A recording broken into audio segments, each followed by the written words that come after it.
and welcome back to the channel. If you're new here, my name is Alana. I live out of my 2006 Honda Accord and I'm currently working a seasonal job. So I've been getting a lot of questions from you guys of how I found my seasonal job.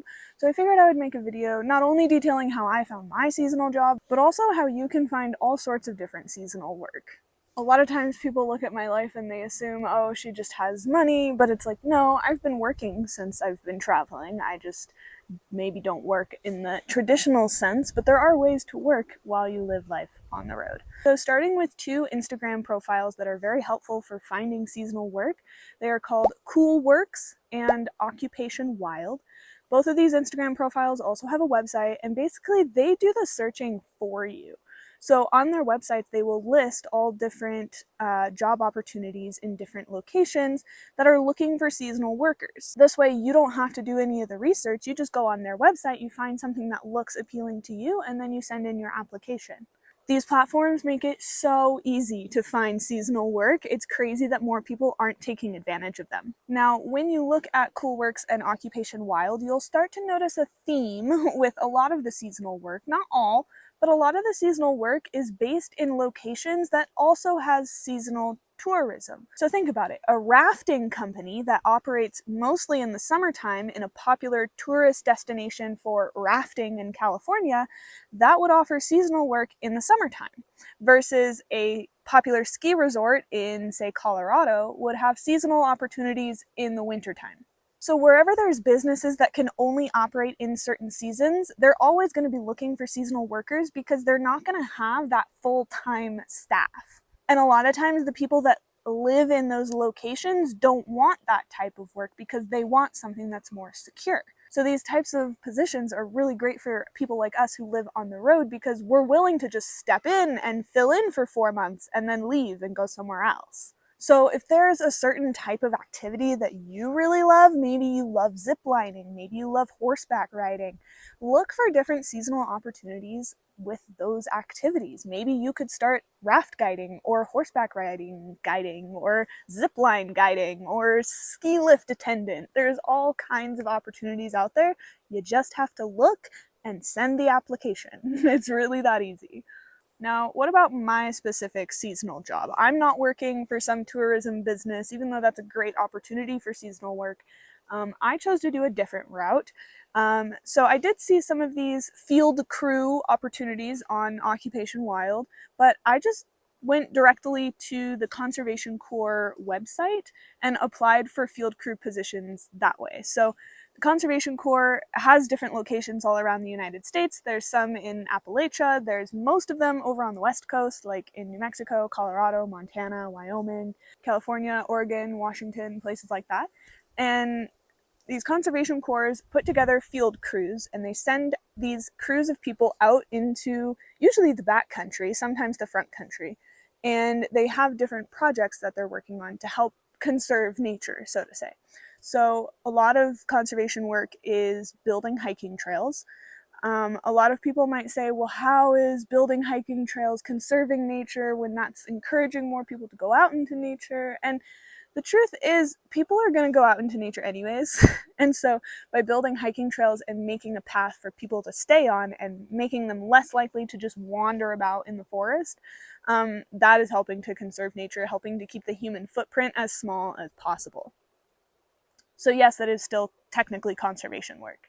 Another thing that field crews will do is a lot of rock work, so building different drainage systems on hiking trails, as well as building the hiking cairns that you see out on hiking trails to indicate where the trail goes, if it's near like a wash or somewhere that might easily wash away the trail.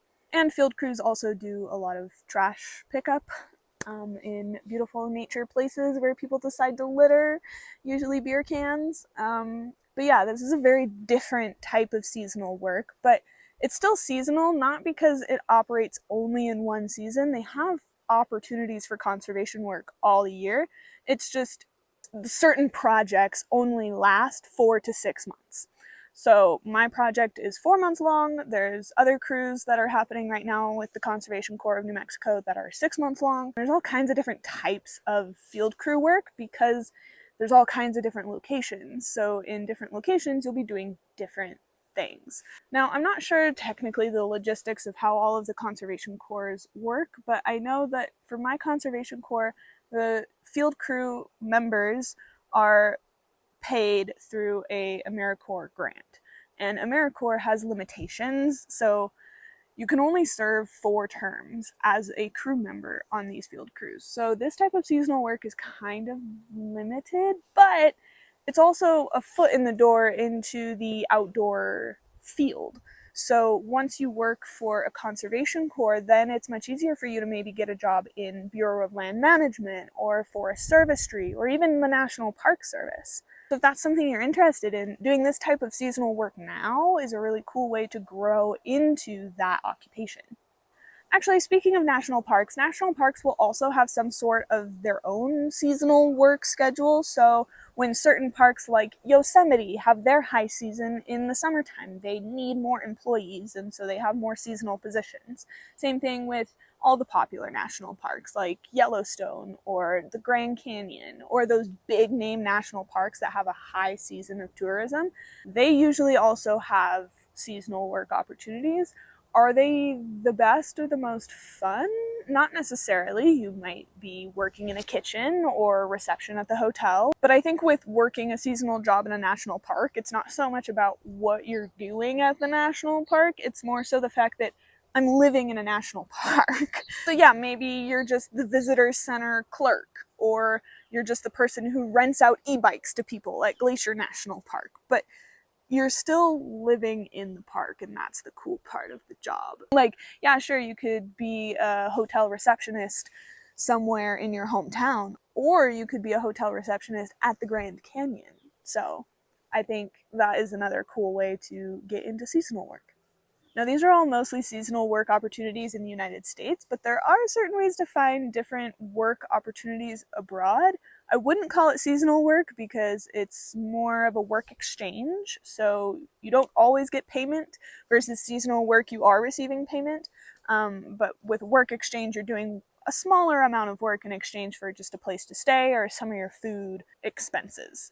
So there's different ways to find these opportunities. There's woofing, which has opportunities both in the US and abroad. And woofing, you're usually working on a farm and doing farm type of work, which is good for outdoorsy people. But then there's also different websites like Worldpackers and Workaway that have all sorts of different opportunities where you can go work for a month or 2 in exchange for free accommodation there. So I did this in Panama, I did this in Mexico, and I would love to do this in the future, but as a yoga teacher, I taught yoga in hotels, and that was really cool for the experience as well. Didn't pay great, but it was still a really great experience. So if you're looking into ways to travel abroad on a budget, that's a really cool way to do it, because yeah, sure, maybe you're not earning money, but you're also not spending a lot of money. So that's a great way to travel for cheap if you're looking to do that internationally. But if you have any other tips for seasonal work or just different types of work in general, make sure to leave them down in the comments for everybody else to see. And if you made it all the way to the end of this video, I really appreciate you. I feel like I kind of rambled a bit, but that's okay. I'm just trying to give you all the information. So if you appreciated that, make sure you hit that subscribe button if you haven't already. And I hope to see you guys again in my next video. Bye!